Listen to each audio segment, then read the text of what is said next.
Them. Adventures with Extremists by Jon Ronson. A review.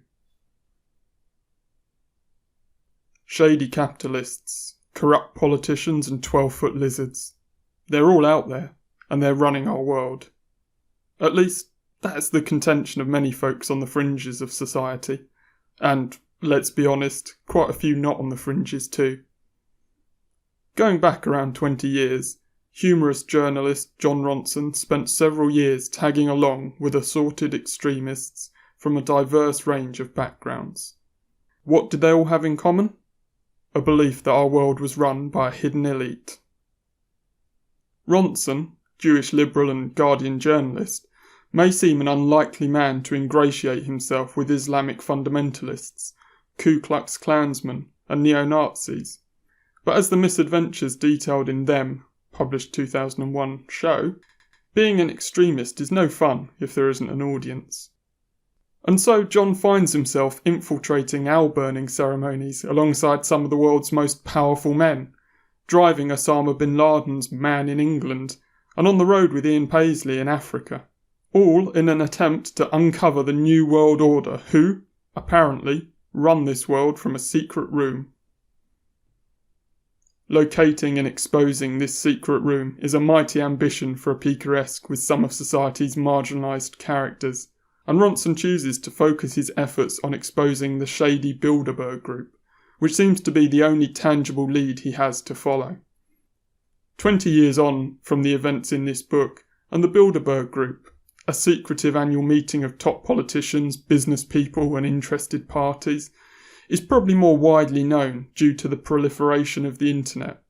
The group is a well-discussed subject among conspiracy theorists in chat rooms. So much so, in fact, that it seems unlikely to be the all-powerful cabal of puppeteers who run the world. After all, wouldn't a secret group with all the resources at their disposal be a bit more, secret? What Bilderberg is, however, is a good story. The further into the book one gets, the more apparent it becomes that all the disparate people Ronson talks to feel the need to live their lives in opposition to some shadowy them who stand between the ordinary man and a much better society. It is no great insight to say living in opposition is not confined to the extreme edges of society. When you break into the narrative of almost any group, you discover that the lines are all the same. It's just the focus that changes. Today's Remainers lament incompetent government and the lies and lethargy that are carrying the UK out of Europe. Brexiteers despise the world government the EU is becoming, and the Liberals too blinded by their cause to see this. Domestic politics is dominated by discussions of how the working man is being screwed over by immigrants, Etonian MPs, economic naivety or callous capitalism, depending on who you talk to. Atheists decry the pressure exerted on governments by religious institutions, and the religious view themselves as ostracised by an increasingly secular world. Football fans wax indignantly about the governing bodies who corruptly favour the biggest teams, who have allowed the working man's game to become overrun by foreign billionaires and pampered players. Of course, each team's supporters define themselves as better than their most bitter rivals based on their style of play / quality of fans / financial dealings / success / glorious failures / ethos / place in the community, etc. It seems we, whoever we are, struggle to go about our personal existence without having a them who somehow fail to see the world as we do, who are duped by the system and are sleepwalking into the apocalypse. One thing humans will never be short of is conspiracies. Don't get me wrong, we cannot dismiss every act of opposition with one swipe. Ronson, with his Jewish background, is all too conscious that anti-Semitism has often placed the Jewish people at the heart of conspiracy theories, stretching back to the protocols of the Elders of Zion and beyond.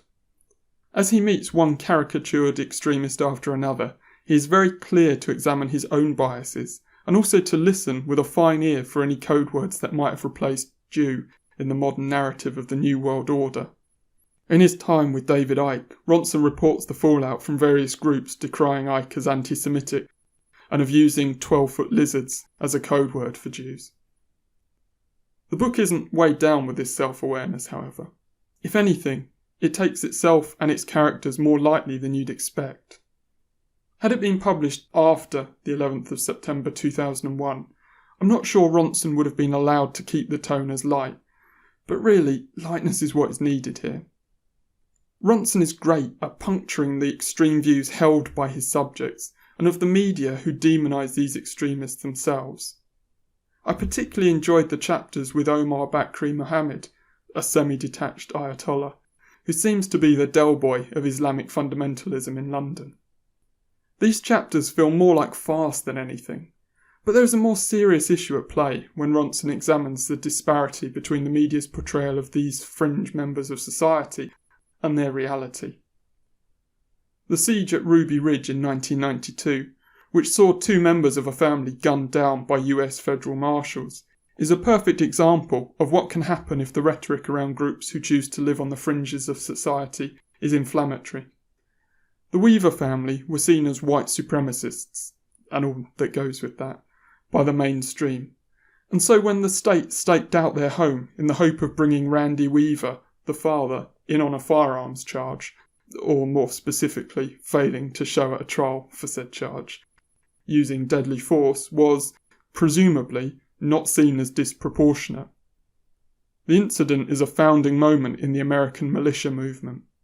My own ignorance doesn't allow me to go into this in detail, but suffice it to say that when it is considered acceptable for an assumed law-abiding mother and her son to be killed by federal snipers, the stories we tell and their dehumanising effect about groups in our society should be reviewed. Most people do not solely marginalise themselves. For all that, there is a dark mist hanging about many of the characters in this book. Regardless of how heavily Ronson editorialises and caricatures the people he spends time with, the truth is, death and disharmony surrounds them. While Them is an entertaining and, in some ways, enlightening book, it's hard to feel one is getting anything more than a flippant look at very real issues. There is a talent and a humanity in this approach to storytelling, but there is something quite unsettling in it too.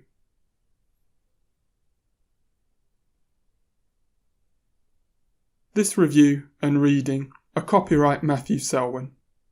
To find out more, visit bibliofreak.net.